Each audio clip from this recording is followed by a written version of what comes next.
My name is Patricia Kathleen, and this podcast series will contain interviews I conduct with women, female identified, and non binary individuals regarding their professional stories and personal narrative as it relates to their perspective. This podcast is designed to hold a space for all individuals to learn from their counterparts, regardless of age, status, or industry.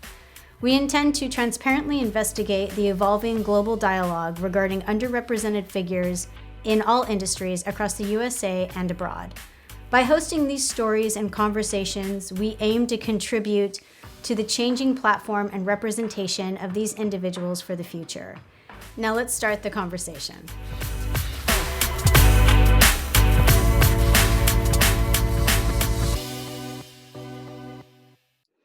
Hi, everyone, and welcome back. I am your host, Patricia, and today I am ecstatic to be sitting down with Sallie Holder. Sallie is a best-selling author, podcast host, and founder. You can find out more about her and all of her efforts on her website, www.sallieholder.com. Welcome, Sallie.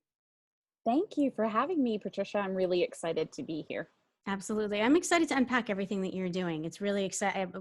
We were talking prior to recording, and you have a very unique situation as having launched your book at the beginning of the COVID pandemic breakout. And so I'm actually really interested to find out about some of the conversation that exists between that relationship as well as unpacking your book. For everyone listening, I will give you a brief bio on Sallie, but prior to doing that, in case you're new to the podcast, a roadmap for the way that we will be following our trajectory and inquiry within that. We'll first look at unpacking Sallie's academic background and early professional life, bringing her up to writing the book, Hitting Rock Middle, the roadmap from empty success to true fulfillment. And then we'll turn straight to unpacking that book. And I'll get into the logistics of who, what, when, where, why, how, funding, all of those kind of more back-end logistical author-based things. And then I'll also turn towards the philosophy and the impetus of the inspiration behind it, writing it, what community she intends for it to serve, and all of those things. And then we'll look at unpacking her podcast and, again, some of the logistical issues or questions around that, and then also the ethos, the guests, the content matter she's getting into, all of those things. Then we'll turn towards unpacking what's called the BRIMM. And this is a coaching experience that Sallie offers as a technique. And I'll kind of climb through all of those things, again, industries, client profiles, people that she's helping out, and what's new on the horizon with all of that, maybe any more books in that arena. And then we'll turn our efforts towards asking her about goals and plans. And then we'll wrap everything up with advice that Sallie may have for those of you who are looking to get involved with her, contact her about her work, or perhaps emulate some of the success that she has had over the past year. A quick bio as promised on Sallie before I stop peppering her with questions. Sallie Holder is an acclaimed best-selling author of Hitting Rock Middle, the roadmap from empty success to true fulfillment. It came out in January of 2020, I believe. She's a podcast host and founder of the BRIMM. She is a sought-after coach, speaker, trainer, and guide to her clients, breaking out of their silent scream in success and into true fulfillment. As a nationally recognized speaker and business coach, Sallie has spent more than 15 years helping businesses, entrepreneurs, and employees identify what's getting in their way and then breaking down those barriers to success. Sallie earned a degree in human and organizational development from Vanderbilt University and followed that by earning her law degree, while spending more than 10 years practicing labor and employment law, advising small companies as well as giants like FedEx and Michelin. She grew passionate about the growth of businesses. Moving beyond her law practice, she became an entrepreneur, starting her own business in coaching. Here, she discovered her true passion, helping others make the bold choice that lead to lasting success and happiness. So again, you can find out more on her website, www.sallieholder.com. That is SALLIEHOLDER.com. So Sallie, before we kind of launch into your book, which I'm excited to kind of ask you about the core tenets of, and I had the privilege of looking at over the past week, I'm hoping that you can draw us an academic and professional background, which I know is kind of leading straight into your book and its narrative, but so that everyone can garner an understanding of where you were at prior to writing and launching your book, Hitting Rock Middle. Yeah, sure. So I feel like I came into this world following society's mold of success. That, while my father was an entrepreneur, my family had a very rigid view of what success looked like, what it felt like, what it showed up as to the outside world. Mhm. And I learned quickly on that success meant that you achieved external accomplishments, that it came from a lot of awards and accolades, and that success really only meant one thing, and that it was all that external kind of shiny penny stuff. I never really grasped that success meant that you got to feel words like and feelings like happiness and joy and contentment.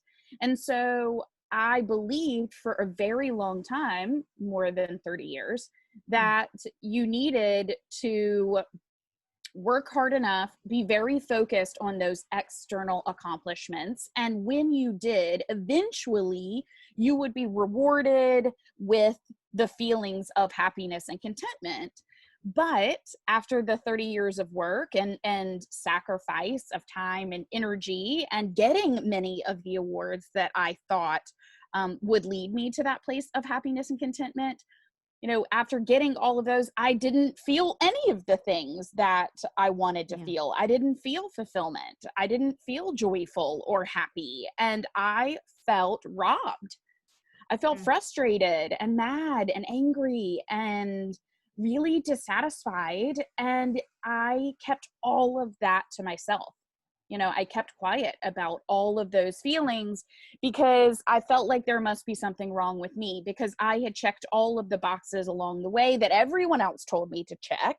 Yeah. And yet I didn't get all of the feelings back that I assumed came with checking the boxes. So, eventually through, my own internal hard work of turning inside instead of spending all of my time focused externally, and kind of we can talk about this part later, but eventually turning internally, I did the even harder work to figure out who I was and what I defined as success and who I wanted to eventually become in this life, and made a big career change from focusing on things that I disliked in the corporate world, and began my entrepreneurial journey. And always had said to myself, Patricia, that if I figured out how to make this sincere switch and change, that I would write the book on it, that I would help other people be able to do the same. Because when I was out there struggling and floundering, I looked for the external solution. I looked for a book or someone just Mm. to say, I've been there too, I get it. And I couldn't find that. And so this was my attempt to be authentic and raw and open, to say, if you have landed in this place, I get you, I hear you. And, you know, there's nothing wrong with you. All you need to do now is just a little bit of different work than you were ever told you needed to do to get to that place of happiness and fulfillment. I'm curious, and this is an area that the book doesn't really parse out. You do a really great and very candid. I think you have a lot of bravery in your honesty in the book, describing, what could be seen as a non-problem, and really unpacking the problem within that. The book begins with this kind of description of this incredible young success at like 27 years old that you had, and then just this feeling of a disconnect. At any rate, it felt to me, I felt as a reader like there was an emptiness behind everything, obtaining everything that you had achieved before the age of 30, including the accolades, and being recognized by society for that. And then the disconnect between what true happiness actually was and why you hadn't reached it with your benchmarkers that you had set forth at a younger age. And I thought a lot about that after reading that particular, because it's something I'm not even certain we're instilling in our own next generation. For those of us that are lucky to have figured out what our zone of genius, or whatever phrase you want to come up with it, is, I'm not certain that we have learned it well enough to do what this book is, well, as you've put forth, meant to do, which is to kind of help others go about doing the same thing, and then instilling it in the next generation. I am curious, how long did it take you? Because the book does this beautiful job of mapping things out, and I want to unpack that.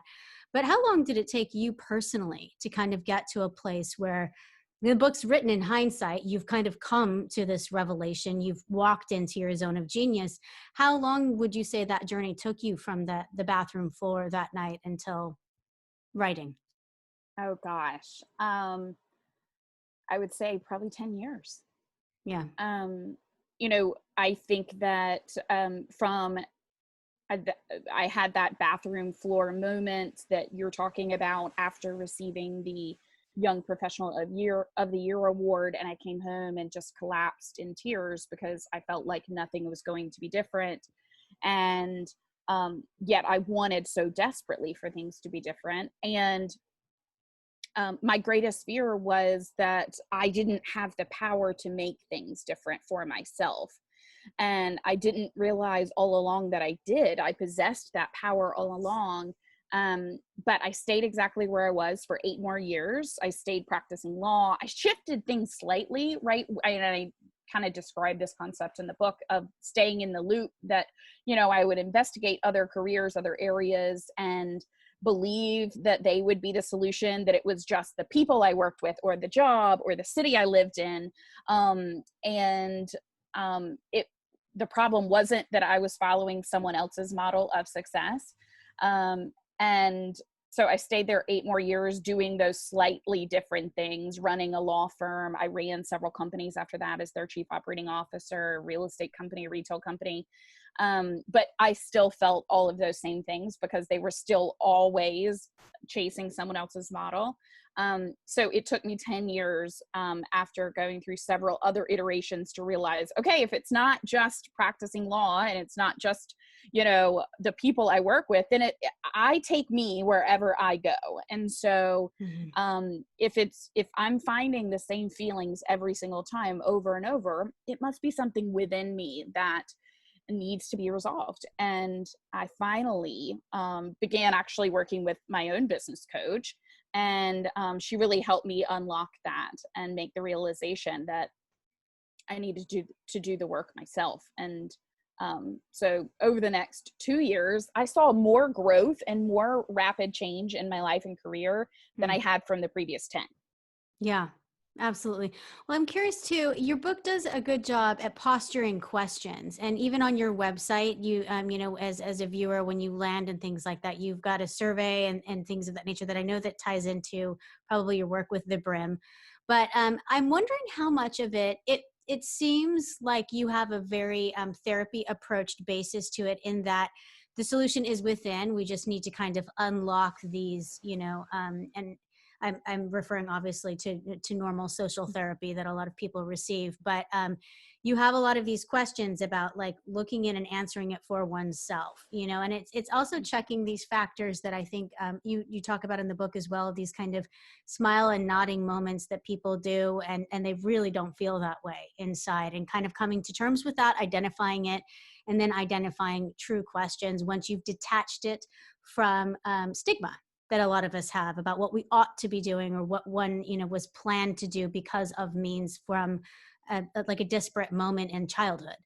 And so I'm wondering if you can speak to how much of that is accurate, what I just said, and in clients that you've already worked with and things like that. Is it very much so bringing things into consciousness to help one let go, or are there other steps that they need help with along the way?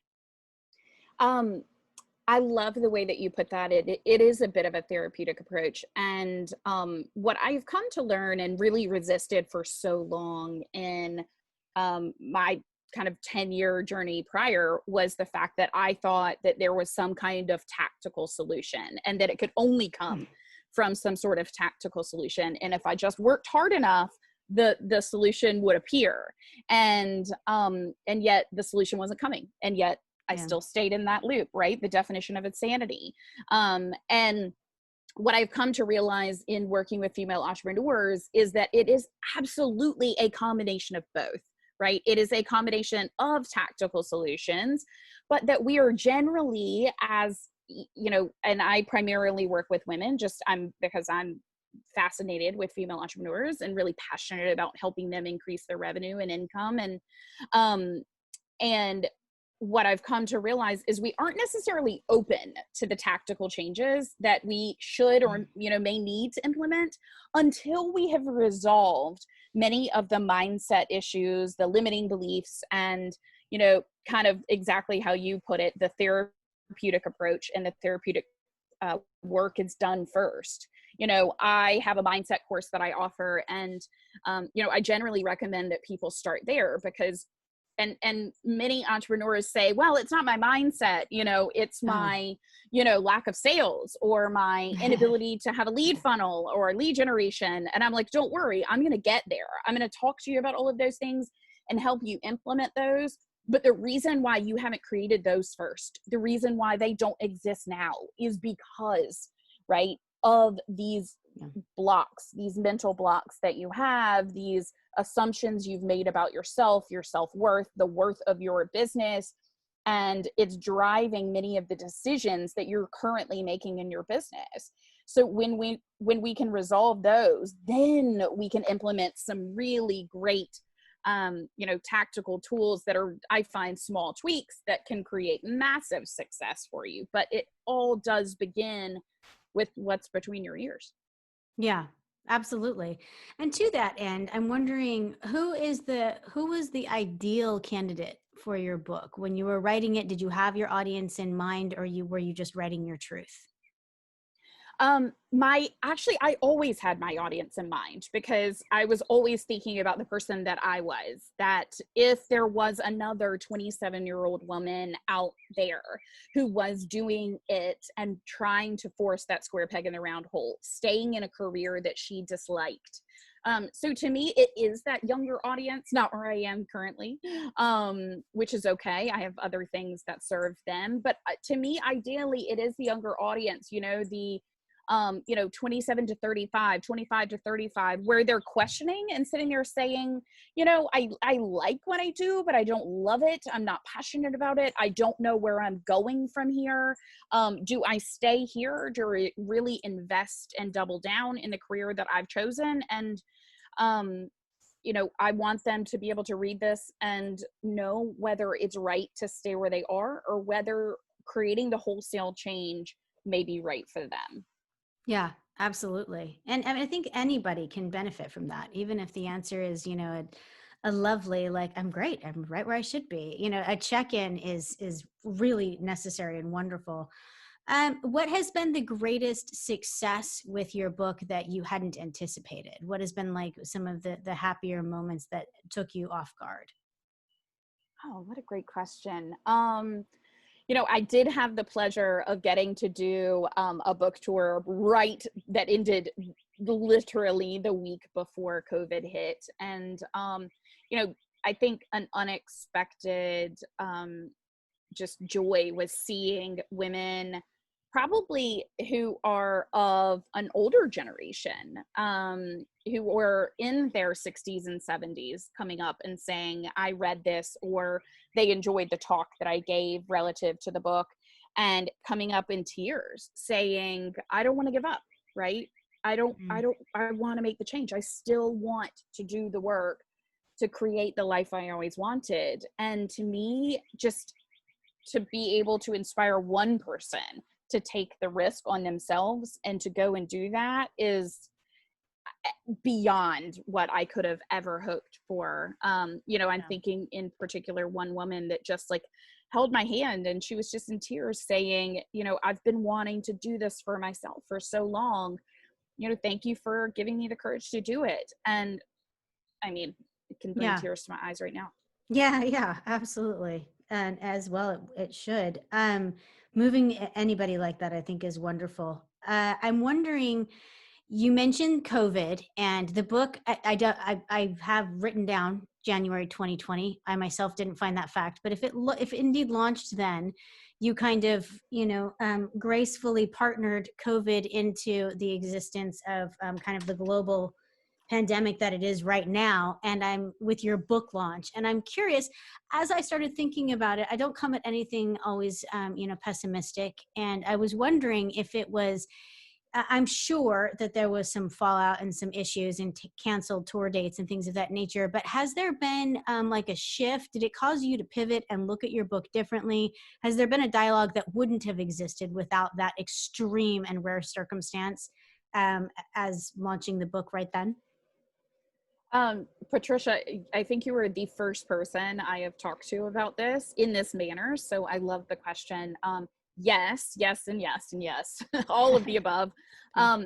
Like I said, I was fortunate to get to go to 25 cities. I did a full book tour. The difference that I didn't expect was I thought that I would still be talking about the book at length from, January throughout the entire year. When things hit in March, what became apparent was that I needed to help my clients and even potential clients and just any female entrepreneur in an entirely different way and very fast. And so I wanted to be able to offer help. And that wasn't the time for them to take that wholesale risk and change to, and some began the thought process. I will say I had some people reach out to me and say, now is the time where I'm, deeply thinking about whether or not I might want to make a change.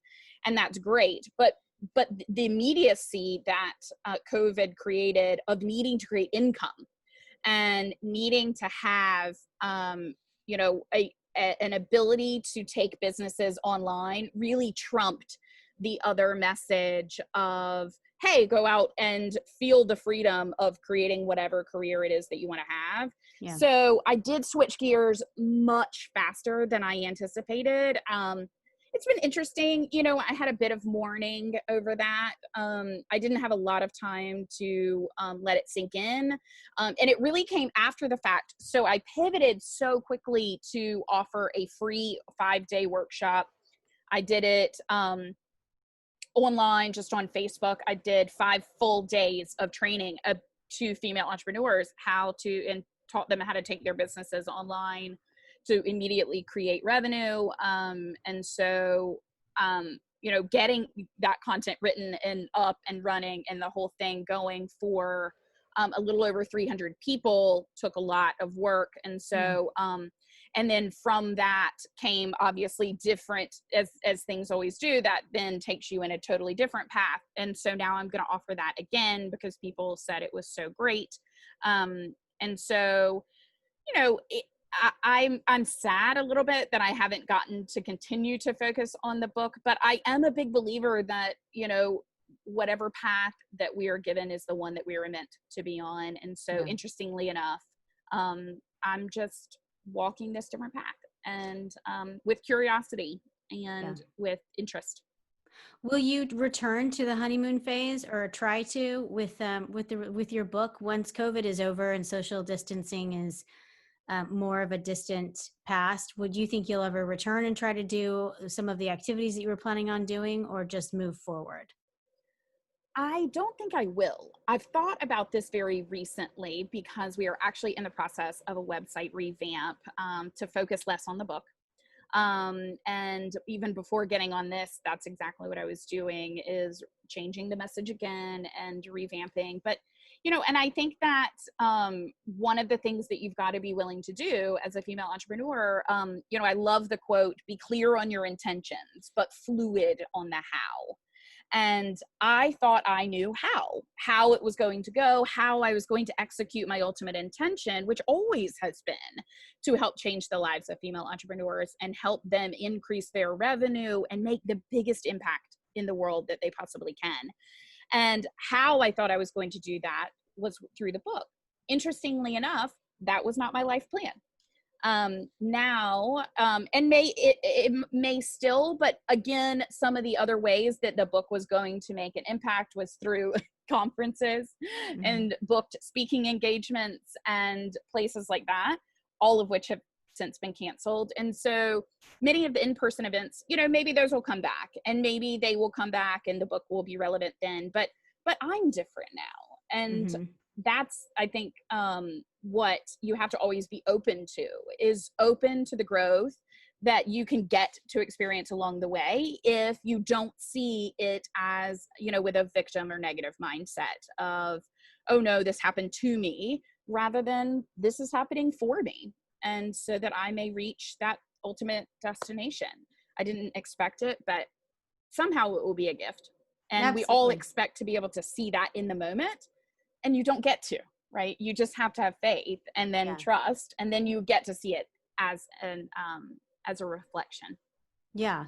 Well, so as your message is growing with the new website development and things of that nature, does that, will it also affect areas that you've done with your podcast that you've launched? Does that affect some of the work that you're doing there? Are you going to continue with it? And if so, can we get into discussing some of that? I would love to. Gosh, you are getting me to open up about things that I have not talked about at all. And Excellent. yes, I am actually in the process of completely revamping the podcast. The title was hitting rock middle, and when COVID hit and I saw the need to, like I said, pivot to offer a different resource, something that was live where people could provide interaction, then I did the live versus having just simply the audio format. And so now I want the podcast to be both visual, and so that there is a way to watch it, and then have the audio format as well. And then my idea is to reformat it to be something like, and I can test out the name on you, the keys to earning more. And so that it is all centered around, giving women more of the keys to their own success, and helping them with what I find are really typically the three most predominant areas that are problematic for female entrepreneurs. Their trouble with their time, the trouble with their earnings, which goes into many more different facets, through pricing and sales, and then the last is through their mindset, which is everything from leadership to boundary setting. Yeah, So, I love that. Yeah, and it does exactly. I was going to say I love the title as long as it does what it says, and it does. I'm all about utility, especially when someone's going to talk about keys and functionality. Especially I have a very poetic, waxing and waning heart. Don't get me wrong, but when it gets into career talk or business or anything like that, I'm like, let's not use metaphors. Let's be straight. Let's talk about what we're really talking about. So I like it a lot. I like the title, and I think it'll be fun. To that end, do you think the format will be interview? Will you make it a hodgepodge? Will it be interview? Will it be some of you? Are you shooting for a specific type of format in the beginning, or have you even thought it through? I have. I want to do one interview a month, and then I'm going to do the other three will be me talking about both things that are tools and assets that people can, as you said, implement right away and are very utilitarian. And then I would love to be able to use one of the episodes as a way of implementation of the tools that hopefully have been shared by the guest. So by the prior guest, so that we can talk about what they said and give you some ways to implement their tips, which we all know there is another step to the process. When you're interviewing someone, they're going to give you a lot of awareness, which is fantastic. But then beyond awareness comes implementation. So I want to be able to follow through with that. And so that's the idea, is that I would have 2 new concepts a month, and then an interview and the implementation of the interview. That sounds a great format. Will you ever take kind of question and answers from your audience as you grow? Like, will there ever be like a Q&A where people can kind of write in about things that they're questioning? Love that idea. Yes, that is Awesome. such a fantastic idea. Yeah, I love implementation and action items that you're talking about. I think it's so imperative with everything, the social turmoil our nation's under right now, not just the morning, but like the actionable, like what can we do moving forward? Changes, you're coming from the body of water of change. And so I think that it's the action items that you just mentioned, implementation and everything, and then coming at it from answering Q&A later on, like that sounds fantastic. It's so great. I think that's it seems like a really beautiful marriage somehow, philosophically, between what your book strove to do as well, which was help people implement it into their lives. So I like the idea that you're kind of carrying that ethos over. So I want to unpack the BRIMM. Mhm. I'm not sure if that, I'm sure, I believe it's what you were mentioning when you said COVID hit, you needed to help your clients. You went on this Facebook. I'm guessing it's from the same kind of coaching experience that you're doing towards. Can you draw a little bit out about maybe an average profile of your clients? You like to work with female entrepreneurs, but maybe a little bit deeper within that area. And also, I'm curious about like what the top 3 to 4 main issues some of your clients always have. Mhm. So the BRIM really is intended to serve female entrepreneurs. Traditionally, I find that they fall much in my age range, 40 to 50. Obviously, everyone is welcome, on either end of the periphery. We have some, one that I can think of that's 23 and one that is, 58.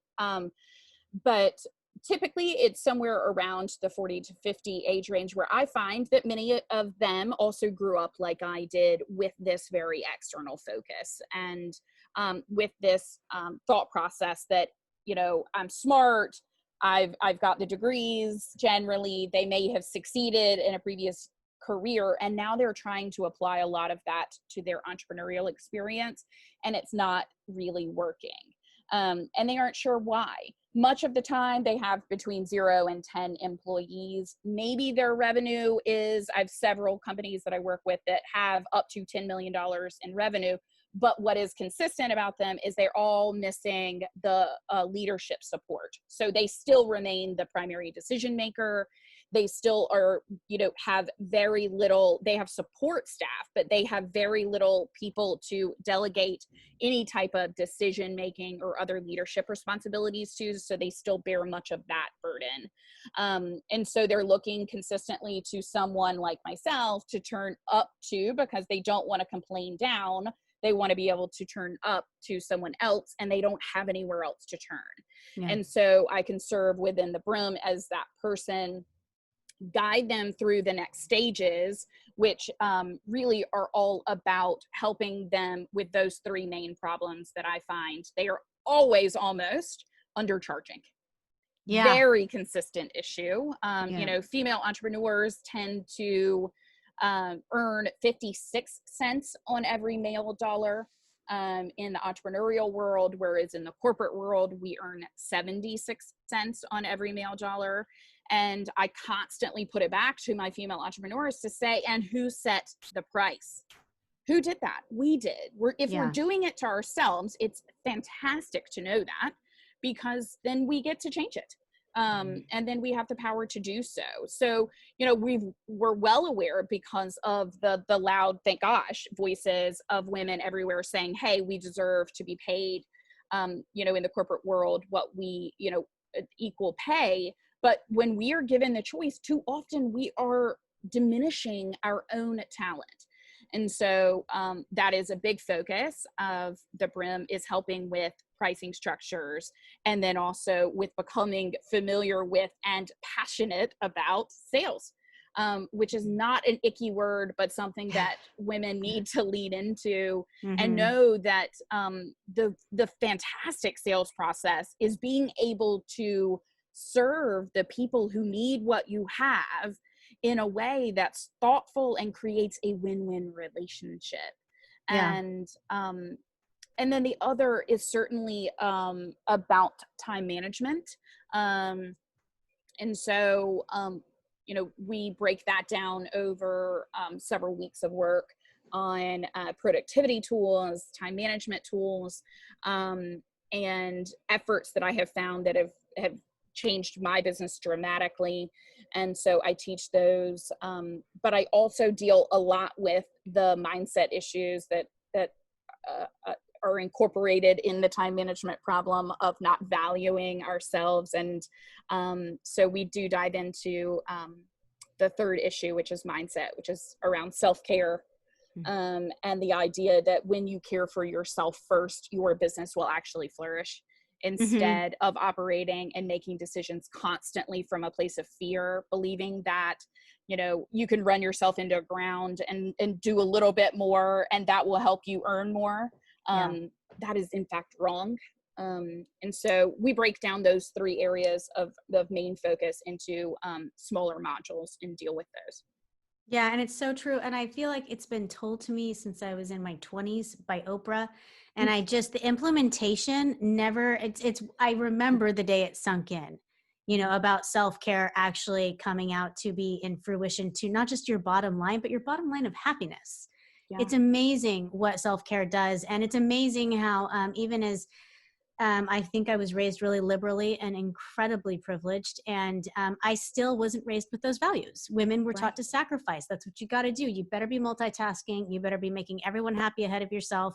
And it was just so weird to realize that so many years into my career and thinking, oh, if I had done this earlier on, at very least my happiness level would have been through the roof. So I have to ask you, I love to ask authors this, having come from a family of writers and playwrights and things like that. It's one of my most favorite things because it's very agitating. But I'm wondering if it's like asking about someone's next meal as they've just completed supper.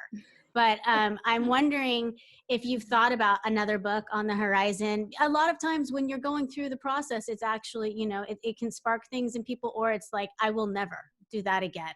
There's 2 schools of thought, but I'm wondering if you've thought about writing another book as you're kind of doing this beautiful metamorphosis and pivoting, listening to the times and the reality around you. Has it sparked up like the thoughts of maybe writing another book, or no? It has. And I think that is so interesting because I always equate it to having children. I have a 10 and almost 13-year-old, and I remember when my son was born first, and I said to myself, I will never do that again. That was really tough. And I'm glad that I have the child, and he's absolutely wonderful. But oh my gosh, I can't imagine putting myself through that.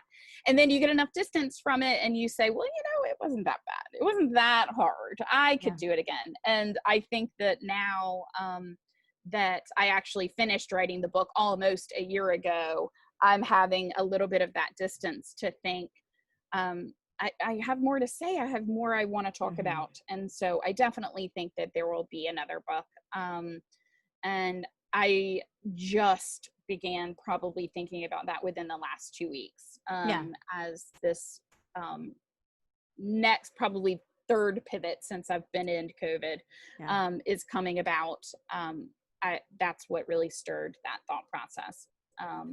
Good. That's exciting. Well, that's good for me. I get to read another one. For you, welcome, to your triumph and turbulation along with that. In addition to that, well, I'm glad I got that out of you. It's hard to get people even to admit that there's a secrecy when someone's going to write something with so many authors. You're like, you working on something? Like, no, not really. There's this like, don't judge me. Don't ask me about it next week. I don't want to be accountable. I love it. But because midway through even the first book, I was like, not that many people know about this. We're just going to tuck this away. We're just going to pretend like I really only told about 10 or 12 people. It's fine. So exactly. It happens. I'm wondering, so that's a plan. It's a goal for the future. And I'm wondering if you can kind of enumerate on other like goals for the next 1 year. This has been a conversation that everyone, from a 12-year-old to a 112-year-old has had with themselves. It's changed significantly for all of us in this world. And I'm wondering if your goals have changed drastically. Obviously, you've had this pivot that's come up, but do you have goals that you can kind of expand on for the next 1 to 2 years? Sure. I had huge goals around traveling and speaking. And so that was, suddenly became a big X in the goal sheet and in the income sheet as well. And so, sometimes forced pivots are a really great thing. And, it again, forces us to dig deeper and do the harder work, right? Speaking would have been easier for me because it's something I've done for a long time. And now the harder work is for me to figure out that next deeper layer of myself, of where I can continue to push myself and to grow. And so I hope over the course of the next year that, my goal has been, my bigger life goal is to obviously impact as many female entrepreneurs as I possibly can and help them reach at least the $1 million mark of revenue or more. since only 2% of female entrepreneurs ever get to that place. Mm-hmm. And I think that there should be so many more out there. But within the next year, I hope that that I, see, now I'm hesitant to put that finite goal out there. Yeah. What I've been thinking about is that I hope I can at least help 10, right? 10 female entrepreneurs reach that $1 million mark. I know that we've in the last 2 months gotten 2 more there, so that feels really magical and amazing. Yeah. To know that they reached that threshold for the first time in their careers ever, and had been in business prior to this for 10 years, 12 years, and just never gotten there. And that's why I always say sometimes it's a tiny tweak that can unlock that next level. So yeah, I think that I'm going to focus very heavily on those 3 areas that to me seem the most evident in need of coaching, courses, etc., of just the mindset, time, and earnings sections. So those are going to be my 3 areas of deep focus, is really digging into those. I already have a course on mindset. I focus tremendously on earnings in the BRIMM, of helping women scale their businesses, develop new revenue streams, and increase their pricing, develop sales funnels, etc. in the BRIMM. But I think it is time to introduce something that will be a 6-week course, is what I'm kind of imagining on time, that will incorporate slyly some mindset issues and things like that. But we'll rope you in telling you we're going to make you more productive. Right. Yeah. Increase the bottom line. Absolutely. That's awesome. Well, we've come to the part of the podcast. It's my favorite. Everyone who's been listening or following me over the past couple of years knows this, but I'm curious if you were at a safe social distance tomorrow in some outdoor space and someone walked up to you. It was a woman or a female identified or non-binary individuals, anyone other than a man. For purposes of this podcast. And they said, listen, I'm Sallie, I'm so glad I ran into you. I went to law school. I had this amazing firm. I did great. I started questioning my placement there about 8 years prior to this. And I decided it was not the right path for me. I'm going to launch out on my own. I'm going to try and figure some things out, find my path. What are the top 3 pieces of advice you would give that individual, knowing what you know now about your own life? The first would definitely be dream big. And I know that has been a phrase that we have, probably overused. But what I mean by that very technically is start with the end in mind. Begin with your end of life, end of career, everything, and look at 2 things, both your income goals and your lifestyle goals. Do not leave your lifestyle behind. And that's how very often, if I had defined those things and said who I wanted to become at the end of this wild and crazy life, thank you, Mary Oliver, for that quote, and I love it, then I never would have practiced law. I would have skipped that entire part of my journey, because I wanted to become a woman who was $1 million earner, a woman who traveled internationally, made an impact on other women in business, and, change the world. That was not going to happen within the type of law practice that I chose. So I would have known, oh, okay, wait a minute. My lifestyle goals do not match up with the direction that I'm heading. And so I would tell her, don't get back in the same loop by just getting started. Very often I hear people all the time say to entrepreneurs, just begin. And I'm like, okay, that's like telling someone to get in a car and just start driving. Are you going to go left or right? Where are you headed? If you know the end destination is California versus Europe, sure, just start driving and enjoy the windy route, but you always have a direction. And that is really different than just begin, right? And so So again, that's about creating that final destination. I've kind of wrapped up a couple of other things in there, is always set both income and lifestyle goals, not just one. Yeah. And then I would say the third is, I think one of the biggest mistakes that I have made, even as an entrepreneur along the way, is still continuously believing that someone else has a magic pill or a, you know, expertise out there that can fix me. And they can't, right? Sometimes you've got to just take the bumps and the bruises along the way and learn as you go. And you don't need to pay someone else, you know, thousands of dollars to fix you. Now, you know, is it more joyful to get to experience the journey with other female entrepreneurs and be part of a community that's challenging and growing themselves too? Absolutely. Like, but just know when you go into that and go into a coaching relationship or any of those, that you have all the power, you have everything within you that you need to be the best version of yourself already. And so really what you're looking for from the coach or the other person that you're hiring is just to bring that out even more, just to highlight it, to complement it. And so very often I see entrepreneurs, you know, looking for the PR firm, the marketing. If I only had this or that, Yeah. it would all be better. And that's just not the case. And believe me, I've wasted plenty of money doing those things too. And Yeah. I so, like that. And it's cool. I haven't heard that from anyone before. And I think it's obviously indicative of the work that you've done in your book and the work that you'll continue doing. All right. So to sum up, I've got dream big, and with a side note of start with the end in mind, which I love. Number two, always set income and lifestyle goals, not just one. Number three, nobody outside of you can fix you or your career. It's merely those people's tools that release your own power and prowess. oh, I So love that. that's Yes. awesome. That's you. Yeah, that's you. Like you, back to you. I like that a lot too.